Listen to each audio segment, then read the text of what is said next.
Watch ലിസ്റ്റിൻ്റെ 48-ാം എപ്പിസോഡിലേക്ക് എല്ലാവർക്കും സ്വാഗതം.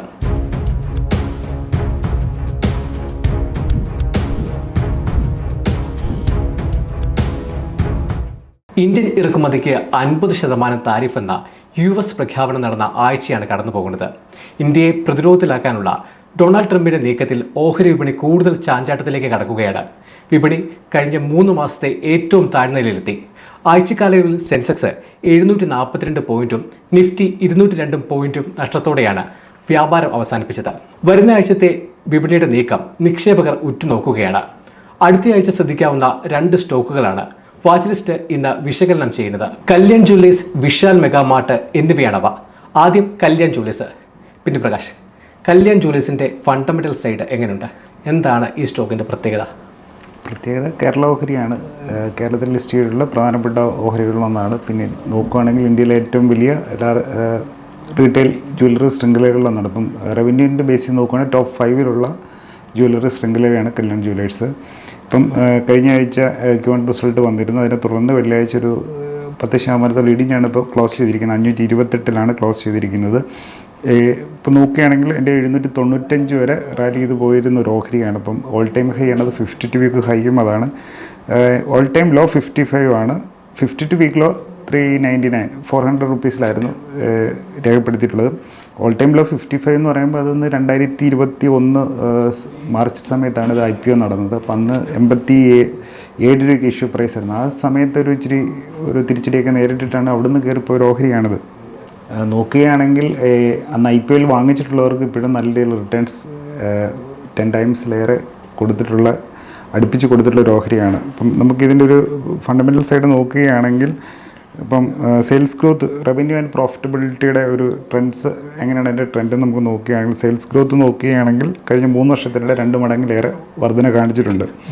അതായത് 2022 ജൂണിൽ 3,300 കോടി രൂപ നിലവാരത്തിലുണ്ടായിരുന്ന ആ ഒരു വിറ്റുവരവ് അല്ലെങ്കിൽ സെയിൽസ് ഇപ്പോൾ ഈ 2020 ജൂൺ, ഇപ്പോൾ ഈ നടപ്പ് സാമ്പത്തിക വർഷം 1-ാം ഭാഗത്തിൽ വെച്ച് രേഖപ്പെടുത്തിയിരിക്കുന്ന 7,268 കോടി രൂപയായിട്ടാണ്. അപ്പം 2 മടങ്ങിലേറെയുള്ള വർധന കഴിഞ്ഞ 3 വർഷത്തിനിടെ കമ്പനി രേഖപ്പെടുത്തിയിട്ടുണ്ട്. ഓപ്പറേറ്റിംഗ് മാർജിൻ അല്ലെങ്കിൽ ലാഭ മാർജിൻ നോക്കുകയാണെങ്കിൽ 6-8% ഒരു ഹിസ്റ്റോറിക്കലി നോക്കുമ്പോഴും രേഖപ്പെടുത്തിയിട്ടുള്ളത്. ഇപ്പം 2025 ജൂണിൽ നോക്കുമ്പം അത് 7% ആണ് നിൽക്കുന്നത്. 2024 സമയത്തൊക്കെ 5-6% പ്രോഫിറ്റ് മാർജിൻ, ഓപ്പറേറ്റിംഗ് മാർജിൻ നിന്നിടത്തുനിന്നാണ് ഇപ്പോൾ 7. അപ്പോൾ ഇമ്പ്രൂവ് ആയിട്ടുള്ളതായിട്ട് നമുക്ക് കാണാം.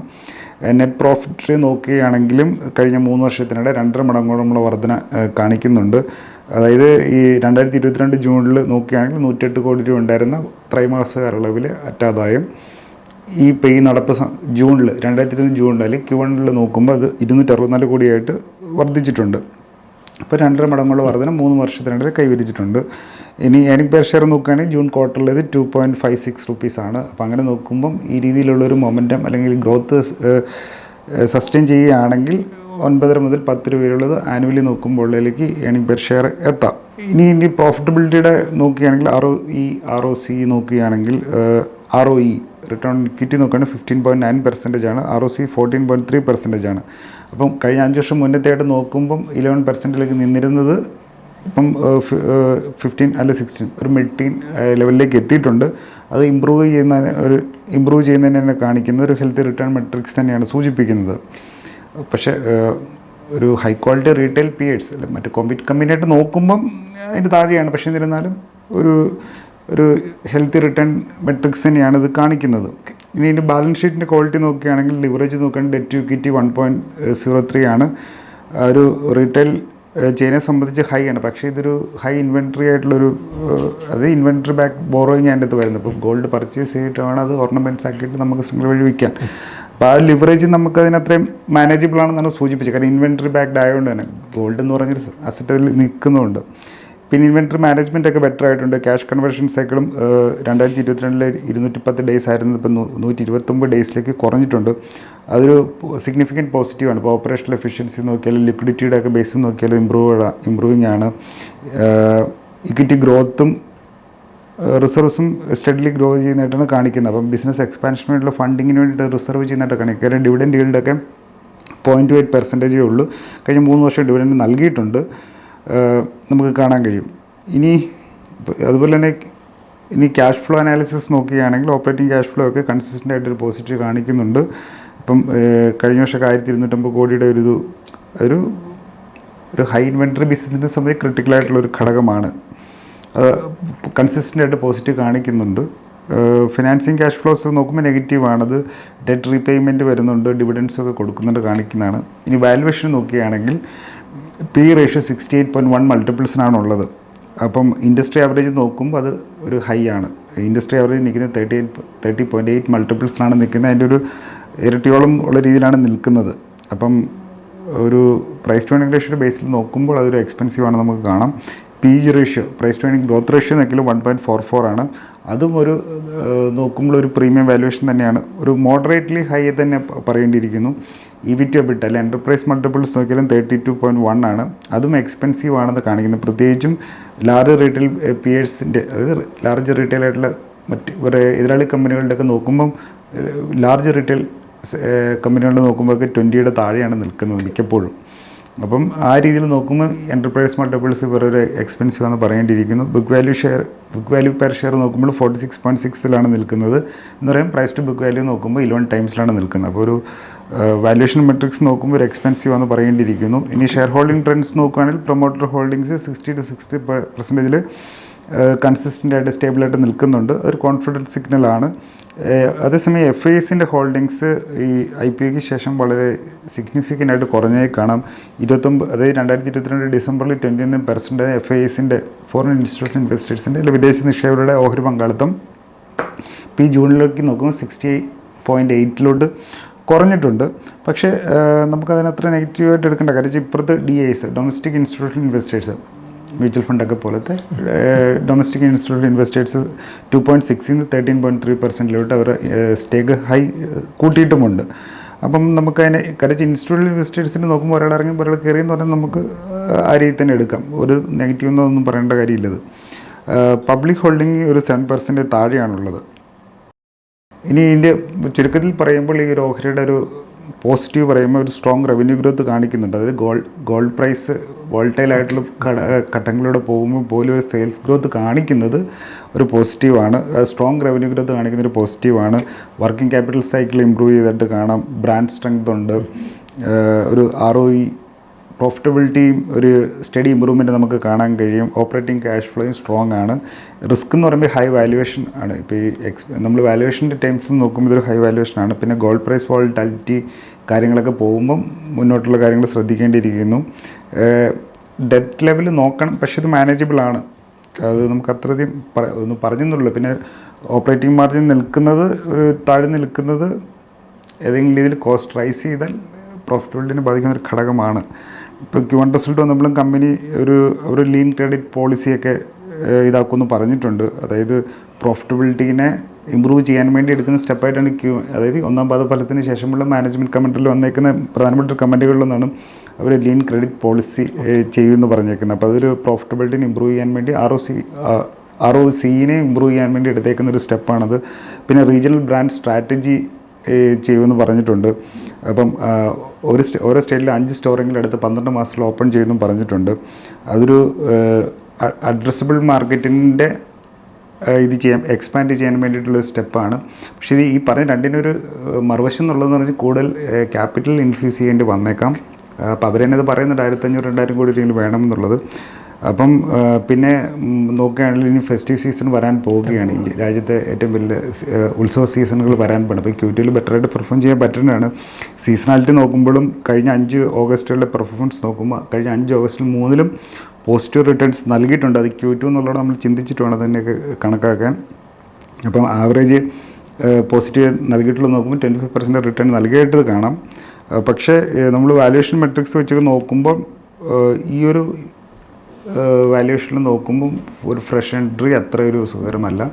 കറക്ഷൻ വരുന്നുണ്ടെങ്കിൽ നല്ലതായിരിക്കും. ഒരു 45-50 റേഞ്ചിൽ PE നിൽക്കുന്ന സമയത്തായിരിക്കും ഒരു സേഫ് എൻട്രി എന്ന് പറയാൻ പറ്റുന്നത്. പക്ഷേ ഒരു ക്വാളിറ്റി സ്റ്റോക്കാണ്. ലോങ് ടൈമിലേക്ക് പരിഗണിക്കാവുന്നൊരു സ്റ്റോക്ക് തന്നെയാണ്. മോറോവർ ഇതൊരു മലയാളി കേരള ഓഹരിയോടെയാണെന്നുള്ളതാണ് ഇതിൽ സംഭവം. കല്യാൺ ജ്വല്ലേഴ്സിൻ്റെ ടെക്നിക്കൽ അനാലിസിസും ചാർട്ടും ശിവദേവ് വിശദീകരിക്കുന്നതാണ്. നമസ്കാരം. നമ്മളിവിടെ കല്യാൺ ജ്വല്ലേഴ്സിൻ്റെ ഡെയിലി ടൈം ഫ്രെയിമിലുള്ള ചാർട്ടാണ് ഓപ്പൺ ആക്കിയിരിക്കുന്നത്. നമ്മൾ ഇവിടുന്ന് നോക്കുമ്പോൾ ഈ ഒരു കുറച്ച് നമുക്കൊരു ഹിസ്റ്റോറിക്കലി നോക്കാം എങ്ങനെയാണ് സ്റ്റോക്കിൻ്റെ ഒരു ട്രെൻഡ് ഉണ്ടായിരിക്കുന്നത് എന്നുള്ളത്. ഒരു വലിയ കറക്ഷൻ സ്റ്റോക്കിൽ വന്നിരുന്നു, വലിയ തകർച്ച നേരിട്ടിരുന്നു ഈ ഒരു സമയത്ത്. ഓൾമോസ്റ്റ് ഒരു ജാനുവരിയിലാണ്. അതിന് ശേഷം സ്റ്റോക്ക് പതുക്കെ റിക്കവർ ചെയ്യുന്നത് നമുക്കിവിടെ കാണാം. ഹയർ ഹൈ ഫോം ചെയ്ത് മുകളിലേക്ക് കയറുന്ന കാഴ്ചയാണ് കഴിഞ്ഞ ഏതാനും നാളുകളായിട്ടുണ്ടായിരുന്നത്. ഇവിടെ ഒരു ട്രെൻഡ് ലൈൻ നമുക്ക് കാണാം. ആ ട്രെൻഡ് ലൈൻ സപ്പോർട്ട് എടുത്തുകൊണ്ടാണ് സ്റ്റോക്ക് മുകളിലേക്ക് പോയിക്കൊണ്ടിരുന്നത്. അതേസമയം ഇവിടെ കൺസോൾട്ടേഷന് ശേഷം കഴിഞ്ഞ ഫ്രൈഡേ ഒരു വലിയ റെഡ് ക്യാൻഡിൽ ഫോം ചെയ്തിട്ടുണ്ട്. അതും സാമാന്യം വലിയ വോളിയത്തോടു കൂടിയാണ് അവിടെ സെല്ലിങ് നടന്നിട്ടുള്ളത്. മാർക്കറ്റ് ക്രാഷ് നടന്നൊരു ദിവസം കൂടിയായിരുന്നു അത്. ഇവിടെ നമ്മൾ നോക്കുമ്പോൾ പിവറ്റ് ലെവൽസ് സാധാരണ നമ്മൾ ലൈവ് മാർക്കറ്റിലാണ് പിവറ്റ് ലെവൽസ് നോക്കാറുള്ളത്. എങ്കിലും ഇവിടെ നമ്മൾ ഒന്ന് ജസ്റ്റ് ഒബ്സർവ് ചെയ്യുമ്പോൾ കൃത്യമായിട്ടൊരു പിവറ്റ് ലെവൽ സപ്പോർട്ട് എടുത്തായിട്ട് നമുക്ക് കാണാം. പിന്നെ നമ്മളിവിടെ കാണാൻ സാധിക്കുന്നത് ഈ ഒരു ലെവൽ സപ്പോർട്ട് 513 രൂപ ഡബിൾ ബോട്ടം സപ്പോർട്ടാണ് നിലവിൽ എടുത്തിട്ടുള്ളത്. അതിന് താഴെ 497 രൂപയിലാണ് സപ്പോർട്ടുള്ളത്. മുകളിലേക്ക് നോക്കുകയാണെങ്കിൽ ഈ ഒരു ക്യാൻഡിലിൻ്റെ ഒരു മിഡിലായിട്ട് 572 രൂപയിൽ നെക്സ്റ്റ് റെസിസ്റ്റൻസ് നമ്മൾ എക്സ്പെക്റ്റ് ചെയ്യണം. അതിന് മുകളിൽ 616 രൂപയിലാണ് റെസിസ്റ്റൻസ് ഉള്ളത്. നമുക്കിതേ സ്റ്റോക്ക് തന്നെ വീക്ക്ലി ടൈം ഫ്രെയിമിലൊന്ന് നോക്കാം.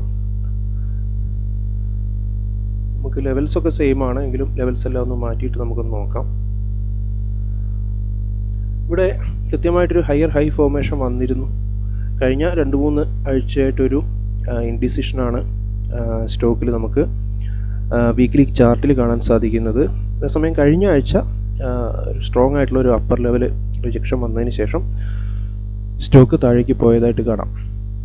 എങ്കിലും ആ ഒരു ലെവല് തുടർച്ചയായിട്ടുള്ള ആഴ്ചകളിൽ സപ്പോർട്ട് എടുത്തിരിക്കുന്ന ലെവല് ഇവിടെ ബ്രീച്ച് ചെയ്തിട്ടില്ല എന്നുള്ളത് നമുക്ക് കൃത്യമായിട്ട് കാണാൻ സാധിക്കും. ഈ ഒരു ലെവല് ഓൾമോസ്റ്റ് ഒരു ജസ്റ്റ് എ സെക്കൻഡ് ഇവിടെ ഒരു 528 രൂപ ലെവലിൽ ഇതിപ്പോൾ ഒരു ട്രിപ്പിൾ ബോട്ടം സപ്പോർട്ട് എടുത്ത് നിൽക്കുന്നതായിട്ട് നമുക്ക് കാണാം. ഒരു സ്ട്രോങ് സപ്പോർട്ട് സോണാണ് അത്. മറ്റ് ലെവൽസ് നമ്മൾ ഡെയിലി ടൈം ഫ്രെയിമിൽ പറഞ്ഞത് പ്രകാരമാണ്. ഇത്തരത്തിൽ ഈ ഓഹരിയിൽ ലെവലുകൾ പരിഗണിച്ച് മാത്രം വ്യാപാരം അല്ലെങ്കിൽ നിക്ഷേപം നടത്താൻ ശ്രദ്ധിക്കുക. Thank you. കല്യാൺ ജ്വല്ലേഴ്സിന്റെ ഫണ്ടമെന്റൽ ടെക്നിക്കൽ സൈഡുകൾ കേട്ടു. ഇനി അടുത്ത സ്റ്റോക്കിലേക്ക് പോകാം. പിന്നെ പ്രകാശ്, വിശാൽ മെഗാമാർട്ടിന്റെ ഫണ്ടമെന്റൽ സൈഡ് എങ്ങനെയുണ്ട്? എന്താണ് ഈ സ്റ്റോക്കിന്റെ പ്രത്യേകത? വിശാൽ മെഗാമാർട്ട് എന്ന് പറയുന്നത് ടയർ 2, ടയർ 3 റൂറൽ റീജിയൻസിലെ കൺസ്യൂമേഴ്സിനെ ഫോക്കസ് ചെയ്ത് പ്രവർത്തിക്കുന്ന ലാർജ് റീറ്റെയിൽ ഓപ്പറേറ്റർ തന്നെയാണ്. റീറ്റെയിൽ ചെയിനാണ്. 2001 കമ്പനിയുടെ തുടക്കം. ഒരു ഹൈപ്പർ മാർക്കറ്റ് ചെയിനാണ്. പറയുകയാണെങ്കിൽ 139 രൂപയിലാണ് ഇപ്പോൾ വെള്ളിയാഴ്ച ഈ ഓഹരി ക്ലോസ് ചെയ്തിരിക്കുന്നത്. അന്നൊരു 4% നഷ്ടമുണ്ട്. നമുക്ക് മാർക്കറ്റിലും തിരിച്ചടി നേരിട്ടൊരു സമയമാണ് വെള്ളിയാഴ്ച. ഇപ്പം 2024 ഡിസംബറിൽ കഴിഞ്ഞൊരു 6 മാസം മുന്നേ ലിസ്റ്റ് ചെയ്ത് മാർക്കറ്റിലേക്ക് കടന്നു വന്ന ഓഹരിയാണിത്. അപ്പോൾ ഇഷ്യൂ പ്രൈസ് 78 ആയിരുന്നു. ഏകദേശം അതിൻ്റെ ഡബിളോളം എത്തിയിട്ടുണ്ട്. ഇപ്പോൾ ഈ ഓഹരിയുടെ ഒരു ഓൾ ടൈം ഹൈ നോക്കുകയാണെങ്കിൽ 52 വീക്ക് ഹൈ നോക്കുകയാണെങ്കിലും 149 ആണ്. 52 വീക്കിലോ 96 ആണ്. അതായത് ഇഷ്യൂ പ്രൈസിന് മുകളിലുള്ള ലിസ്റ്റിംഗ് ഗെയിനോടുകൂടി തന്നെ വന്ന ഓഹരിയാണിത്. ഇനി ഇതിൽ നോക്കുകയാണെങ്കിൽ apparel, grocery, electronics, home appliance ഒക്കെ എല്ലാ ഇതിലും ഒരു മിഡിൽ ഇൻകം, ലോവർ ഇൻകം കൺസ്യൂമേഴ്സിനെ നോക്കി ഫോക്കസ് ചെയ്തിരിക്കുന്ന ഒരു കമ്പനിയാണ്. ഇപ്പോൾ ഇന്ത്യയിൽ ഏകദേശം 650ഓളം ഷോറൂംസ് ഉണ്ട്. അതിൽ 414 സിറ്റികളിലായിട്ട് ഒരു ടയർ 2 സിറ്റികളിലാണ് ഈ ഒരു 650-ൽ 450-ലധികം ഷോറൂമുകൾ സെറ്റ് ചെയ്തിരിക്കുന്നത് ടയർ 2 സിറ്റികളെ കേന്ദ്രീകരിച്ചാണ്. ടയർ 1 സിറ്റികളിലും ഉണ്ട് ഷോറൂമുകളുണ്ട്. പക്ഷേ അവരുടെ മെയിൻ ഫോക്കസ് ടയർ 2, ടയർ 3 സിറ്റീസാണ്. ലോവർ ഇൻകം, മിഡിൽ ഇൻകം ആയിട്ടുള്ള ആൾക്കാരെ നോക്കിയിട്ടുള്ള ഒരു ഹൈപ്പർ മാർക്കറ്റ് ശൃംഖലയാണിത്. ഇ കൊമേഴ്സ് പ്ലാറ്റ്ഫോം ഇവർക്കുണ്ട്. ഇനി നമുക്ക് ഇതിൻ്റെ ഒരു സ്റ്റോക്കിൻ്റെ ഒരു ഫണ്ടമെൻ്റൽ അനാലിസിസിലോട്ട് പോവുകയാണെങ്കിൽ പിന്നെ റവന്യൂ പ്രോഫിറ്റബിലിറ്റി നമ്മൾ സൈഡ് നോക്കുകയാണെങ്കിൽ ഒരു സെയിൽസ് ഗ്രോത്ത് നോക്കുമ്പോൾ ഒരു റവന്യൂ ഫ്ലക്ച്വേറ്റിംഗ് ആയിട്ട് കാണിക്കുക. അതായത് സീസണലായിട്ട് വരുന്ന ഒരു വ്യത്യാസത്തിൽ വരുന്നില്ല. ഒരു സീസണൽ ആയിട്ടുള്ളൊരു ബിസിനസ് കിട്ടുമ്പോൾ കൂടുതലൊരു വോളിയം ജനറേറ്റ് ചെയ്യുന്നതായിട്ട് കാണാം. ബാക്കിയുള്ള സമയത്ത് മോഡസ്റ്റ് ആയിട്ടാണ് പോകുന്നത്. അപ്പം ഉദാഹരണം പറയുകയാണെങ്കിൽ ഡിസംബർ 2023 2624 കോടി ഉണ്ടായിരുന്ന ഒരു വിറ്റുവരവ് 2024 ഡിസംബർ ആകുമ്പോൾ 3136 മാർച്ച് ആകുമ്പോൾ അത് 2546 വീണ്ടും താഴ്ന്നു പോകുന്നുണ്ട്. പക്ഷേ ഗ്രോത്ത് മോഡസ്റ്റാണ്, പക്ഷേ സ്റ്റേബിളാണെന്നും പറയാം. ഈ ഫെസ്റ്റിവ് ക്വാർട്ടേഴ്സിലാണ് ഒരു സ്ട്രോങ്ങർ നമ്പർ കാണിക്കുന്നു എന്നുള്ളതാണ് സൂചിപ്പിച്ചത്. പിന്നെ ഓപ്പറേറ്റിംഗ് മാർജിൻ നോക്കുമ്പോഴും കഴിഞ്ഞൊരു വർഷത്തിനിടയിൽ ഇമ്പ്രൂവ് ചെയ്തായിട്ട് കാണാം. 12% 2024 മാർച്ചിൽ, അതായത് ഇതിന് തൊട്ട് മുന്നത്തെ സാമ്പത്തിക വർഷത്തിൽ 12% ഉണ്ടായിരുന്ന ഓപ്പറേറ്റിംഗ് മാർജിൻ ഇപ്പോൾ ഡിസംബറിൽ വെച്ച് നോക്കുമ്പോൾ തന്നിട്ടുള്ള ഡേറ്റ വെച്ച് നോക്കുമ്പോൾ 16% എത്തിയിട്ടുണ്ട്. ഈ ഒരു അപ്പാരൽ വാല്യൂ റീറ്റെയിലേഴ്സിൻ്റെ മറ്റ് സമാന കമ്പനികളായിട്ട് നോക്കുമ്പോൾ ഒരു ബെറ്റർ പൊസിഷനിലാണെന്ന് പറയുന്നത്. നെറ്റ് പ്രോഫിറ്റ് നോക്കുമ്പോഴും ആ ഒരു സ്വിങ് നമുക്ക് കാണാം. ഇപ്പം 2024 ഡിസംബറിൽ 263 കോടിയുടെ പ്രോഫിറ്റ് അല്ലെങ്കിൽ നെറ്റ് പ്രോഫിറ്റിൽ അറ്റാദായം കാണിച്ച കമ്പനി 2025 മാർച്ചിലേക്ക് 115 കോടിയാണ് കാണിച്ചിരിക്കുന്നത്. അപ്പോൾ Q1 റിസൾട്ട് വരുന്നത് ഓഗസ്റ്റ് 13. അപ്പോൾ ഈ വരുന്ന ബുധനാഴ്ച ആയിരിക്കും എൻ്റെ റിസൾട്ട് പബ്ലിഷ് ചെയ്യുക.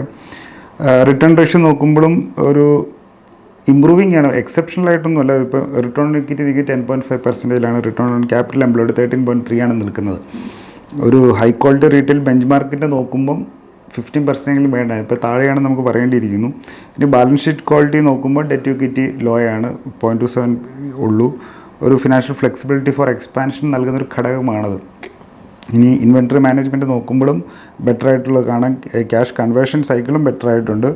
അസറ്റ് ബേസിലും നോക്കുമ്പോഴും ഫിക്സഡ് അസറ്റ് സ്റ്റഡിലി ഗ്രോൺ ചെയ്യുന്നതായിട്ട് കാണിക്കുന്നുണ്ട്. ക്യാഷ് ഫ്ലോ നോക്കുമ്പോഴും സ്ട്രോങ് തന്നെയായിട്ടുള്ളൊരു ട്രെൻഡാണ് കാണിക്കുന്നത്. ഇനി വാല്യുവേഷൻ നോക്കുകയാണെങ്കിൽ പ്രൈസ് ടു ഏർണിംഗ് റേഷ്യോ നോക്കുമ്പോൾ 103 എന്നുള്ള മൾട്ടിപ്പിൾസിലാണ് നിൽക്കുന്നത്. ഇൻഡസ്ട്രി ആവറേജ് 100 പക്ഷേ ഈ റിട്ടേൺ ഓൺ ഇക്വിറ്റി 10% താഴെയും പ്രോഫിറ്റ് മാർജിനൊക്കെ ഒരു 15 നിൽക്കുന്ന ഒരു സമയത്ത് ഇത്രയും ഹൈ പി എന്ന് പറയുന്നത് ഒരു ശ്രദ്ധിക്കേണ്ട ഒരു ഘടകമാണ്. EV to EBITDA അല്ലെങ്കിൽ എൻ്റർപ്രൈസ് മൾട്ടിപ്പിൾസ് നോക്കുമ്പോൾ 41.6 മൾട്ടിപ്പിൾസിലാണുള്ളത്. അപ്പം അതിൻ്റെ ബേസിൽ നമ്മൾ അതിൻ്റെ റെഫറൻസിൽ നോക്കുകയാണെങ്കിൽ അത് എക്സ്പെൻസീവാണ്. ഇപ്പം ഗ്ലോബലായിട്ടായാലും ഡൊമസ്റ്റിക് ആയിട്ടും ഏറ്റവും ടോപ്പിൽ നിൽക്കുന്ന കമ്പനികളായിട്ട് കമ്പയർ ചെയ്യുമ്പോൾ അതൊരു ഇച്ചിരി കൂടുതൽ തന്നെയാണെന്ന് പറയേണ്ടിയിരിക്കുന്നു. PG ratio price to earning growth ratio നോക്കുമ്പോൾ 2.18 അതും ഒരു വാല്യുവേഷനിൽ ഹൈ ആണെന്ന് തന്നെ പറയേണ്ടിയിരിക്കുന്നു. ബുക്ക് വാല്യൂ പെർ ഷെയർ 13.9 അപ്പം ബുക്ക് വാല്യൂ പെർ ഷെയർ നോക്കുമ്പോൾ 10 ടൈംസിന് മുകളിലാണ് അത് ട്രേഡ് ചെയ്യപ്പെടുന്നത്. ഇപ്പം വാല്യുവേഷൻ മെട്രിക്സ് നോക്കുമ്പോൾ എക്സ്പെൻസീവ് ആണെന്ന് പറയേണ്ടിയിരിക്കുന്നു. ഷെയർ ഹോൾഡിംഗ് പാറ്റേൺ നോക്കുമ്പോൾ പ്രൊമോട്ടറിൻ്റെ ഇത് ഷാർപ്പായിട്ട് ഡ്രോപ്പ് ചെയ്തിട്ടുണ്ട്. അത് IPOയുടെ ഭാഗമായിട്ടായിട്ട് നമുക്ക് കരുതാം. ഇപ്പോൾ 76 ഉണ്ടായിരുന്നു, ഇപ്പോൾ 54.2% താന്നിട്ടുണ്ട്. ഇൻസ്റ്റിറ്റ്യൂഷണൽ ഇൻട്രസ്റ്റ് നോക്കുമ്പോൾ FISൻ്റെ ഒരു സ്റ്റേക്ക് വർദ്ധിപ്പിക്കുന്നതായിട്ട് കാണാം. ഇപ്പം 6.6% ഉണ്ടായിരുന്നത് 12.9% എത്തിയിട്ടുണ്ട്. DIs 9.9% ആയിരുന്നു, 27.3% എത്തിയിട്ടുണ്ട്. അപ്പോൾ ഇൻസ്റ്റിറ്റ്യൂഷണൽ ഇൻവെസ്റ്റേഴ്സിൻ്റെ ഭാഗത്തുനിന്നുള്ള താല്പര്യം നമുക്ക് കാണാം. അതൊരു പോസ്റ്റ് ലിസ്റ്റിംഗ് ആയിട്ടാണ് ഈ സ്റ്റേക്ക് വർധന എന്നുള്ളതും നമുക്ക് ഒരു പോസിറ്റീവായിട്ട് എടുക്കാവുന്നൊരു ഘടകമാണ്. പബ്ലിക് ഹോൾഡിംഗ് നോക്കുമ്പോൾ 5.6%, 10% താഴെ നിൽക്കുന്നതെന്നൊക്കെ പറയുമ്പം ഇതാണ്. ഇനി ഇപ്പം മൊത്തത്തിൽ ഈ വിശാൽ മെഗാമാർട്ടിൻ്റെ ഒരു പോസിറ്റീവ്സ് നമുക്ക് പറയുമ്പോൾ സ്ട്രോങ് ക്യാഷ് ഫ്ലോ ജനറേഷൻ നമുക്കൊരു പോസിറ്റീവായിട്ട് പറയാം. ഒരു ഹെൽത്തി ബാലൻസ് ഷീറ്റ് ഒരു പോസിറ്റീവായിട്ട് പറയാം. ഇൻസ്റ്റിറ്റ്യൂഷണൽ കോൺഫിഡൻസ് പോസ്റ്റ് ലിസ്റ്റിങ്ങിന് ശേഷം അവർ കണ്ടിന്യൂസ്ലി ആ ഒരു ഗണ്യമായിട്ടുള്ള രീതിയിൽ ഓഹരി വിധം വർദ്ധിപ്പിച്ചിട്ടുള്ളൊരു പോസിറ്റീവായിട്ട് ഘടകമാണ്. മാർജിൻസ് ഇമ്പ്രൂവ് ചെയ്യുന്നതും പോസിറ്റീവായിട്ട് പറയാൻ പറ്റും. പിന്നെ ഒരു വാല്യൂ സെഗ്മെൻറ്റ് ഫോക്കസ് ചെയ്തിട്ടുള്ള ഒരു പ്രവർത്തനം, അതായത് ഇടത്തരക്കാരെയും ചെറിയ താഴ്ന്ന വരുമാനക്കാരെയും. അപ്പോൾ അതുകൊണ്ട് തന്നെ ഇന്ത്യയിൽ വളരെയധികം സാധ്യതയുള്ളൊരു ഏരിയ തന്നെയാണ്. പക്ഷേ കോമ്പറ്റീഷനും ഉണ്ട്, പ്രത്യേകിച്ച് ഈ കൊമേഴ്സ് പ്ലാറ്റ്ഫോമായിട്ടൊക്കെ മത്സരിക്കേണ്ടിയിരിക്കുന്നു. റിസ്ക് എന്ന് പറയുമ്പം ഇതൊരു വാല്യുവേഷൻ ഹൈ തന്നെയാണ്. റിട്ടേൺ ഓൺ ഇക്വിറ്റി താഴ്ന്നു നിൽക്കുന്നത് ശ്രദ്ധിക്കേണ്ട ഒരു ഘടകം തന്നെയാണ്. അപ്പം ഈ ക്വാർട്ടർലി പ്രോഫിറ്റ് വോൾട്ടാലിറ്റിയും ആ സീസണലായിട്ട് വരുന്നത് അതും ശ്രദ്ധിക്കേണ്ട ഘടകങ്ങൾ തന്നെയാണ്. അപ്പം ഓൺലൈൻ പ്ലെയേഴ്സിൽ നിന്നുള്ള കോമ്പറ്റീഷനൊക്കെ നമ്മൾ ശ്രദ്ധിക്കേണ്ട ഒരു ഘടകമാണ്. അപ്പോൾ ഇതിൻ്റെ ഒരു മൊത്തത്തിൽ ചുരുക്കി പറയുകയാണെങ്കിൽ ഇപ്പോഴത്തെ രീതിയിലൊരു എൻട്രി നമ്മളൊരു വാല്യുവേഷൻ്റെ ബേസിസ് അല്ലെങ്കിൽ ഫണ്ടമെൻ്റൽ ബേസിസ് നോക്കുമ്പോൾ അത്ര ഇതല്ല. പക്ഷേ ഒരു കറക്ഷൻ വരിക അല്ലെങ്കിൽ പ്രൈസ് ടു ഏർണിംഗ് റേഷ്യോ ഒരു 70-80 റേഞ്ചിലോട്ടൊക്കെ വരികയാണെങ്കിൽ ഇച്ചിരി ഒരു സേഫ് എൻട്രി എന്ന് പറയാം. ഒരു ഫിനാൻഷ്യലി ഹെൽത്തിയാണ്, ഗ്രോയിങ് കമ്പനി തന്നെയാണ്. പക്ഷേ വാല്യുവേഷൻ ഇച്ചിരി കൂടുതലാണെന്ന് തന്നെ പറയേണ്ടിയിരിക്കുന്നു. വിശാൽ മെഗാമാർട്ടിൻ്റെ ടെക്നിക്കൽ അനാലിസിസും ചാർട്ടും ശിവദേവ് വിശദീകരിക്കുന്നതാണ്.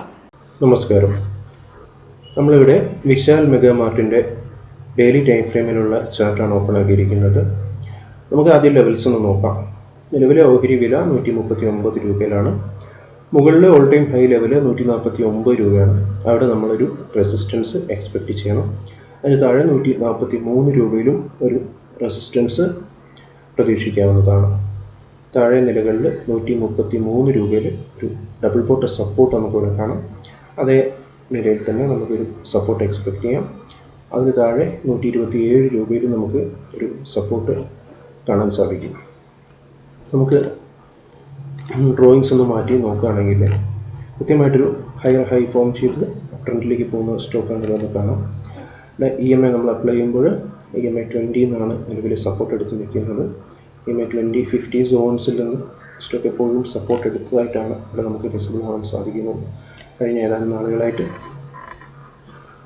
നമുക്കിനി ഈ ഒരു വോളിയം നോക്കുകയാണെങ്കിൽ ഇവിടെ സ്ട്രോങ് ആയിട്ടുള്ളൊരു വോളിയത്തിൻ്റെ പിൻബലമുണ്ടായിരുന്നു. പിന്നീട് സ്റ്റോക്ക് അപ് ട്രെൻഡിലേക്ക് വീണ്ടും പോയതായി കാണാം. താരതമ്യേന കുറഞ്ഞ വോളിയത്തിൽ ട്രേഡ് ചെയ്യപ്പെടുന്ന ഒരു സ്റ്റോക്ക് കൂടിയാണിത്. ഇവിടെ നമുക്ക് ഈ ഒരു സ്റ്റോക്കിൽ തന്നെ ഫിബ് ലെവൽസ് ഒന്ന് അപ്ലൈ ചെയ്ത് നോക്കാം എങ്ങനെയാണെന്നുള്ളത്. ഓക്കെ, ഇവിടെ നമ്മൾ ഫിബ് ലെവൽസ് അപ്ലൈ ചെയ്തിട്ടുണ്ട്. നമ്മൾ നോക്കുകയാണെങ്കിൽ 0.618 നിന്ന് പലതവണ സ്റ്റോക്ക് സപ്പോർട്ട് എടുത്തു. അതിനുശേഷം 0.5 നിന്ന് സപ്പോർട്ട് എടുത്തു. പിന്നീട് 0.382 ഒരു ബുള്ളിഷ് ഏരിയ ആണ്, അവിടെ നിന്ന് സപ്പോർട്ട് എടുത്തു. ഇപ്പോൾ 0.236 വളരെ ബുള്ളിഷ് ആയിട്ടുള്ള ഒരു ലെവലാണ്, ഫിബ് ലെവലാണ്. അവിടെ നിന്നാണ് സ്റ്റോക്ക് സപ്പോർട്ട് എടുത്ത് നിൽക്കുന്നത്. ഇതേ ലെവലിൽ തന്നെയാണ് നമ്മൾ നേരത്തെ കണ്ട EMA ഇവിടെ ഒരു സപ്പോർട്ട് നമുക്ക് കാണാൻ വേണ്ടി സാധിക്കും. EMA അതേപോലെ ഫിബ് ഒരേപോലെ തന്നെയാണ് ഈ ഒരു ലെവലിൽ സപ്പോർട്ട് കൊടുത്തിരിക്കുന്നത്. ഒരു കോൺഫ്ലുവൻസ് സോണായിട്ട് നമുക്കിവിടെ ഇത് കാണാവുന്നതാണ്. വിശാൽ മെഗാമാർട്ടിന്റെ ഫണ്ടമെന്റൽ ടെക്നിക്കൽ സൈഡുകൾ കിട്ടും. അടുത്തയാഴ്ച നിക്ഷേപകർക്ക് ശ്രദ്ധിക്കാവുന്ന 2 സ്റ്റോക്കുകളാണ് വാച്ച് ലിസ്റ്റിന് ചർച്ച ചെയ്തത്. പ്രേക്ഷകർ നിക്ഷേപിക്കുന്നതിന് മുമ്പ് സ്വന്തം നിലയിൽ പഠനം നടത്തുകയോ സെബി അംഗീകൃത സാമ്പത്തിക വിദഗ്ധന്റെ സേവനം തേടുകയോ ചെയ്യണം. കൂടുതൽ സ്റ്റോക്കുകളുമായി വാച്ച് ലിസ്റ്റിന്റെ അടുത്ത എപ്പിസോഡിൽ കാണാം.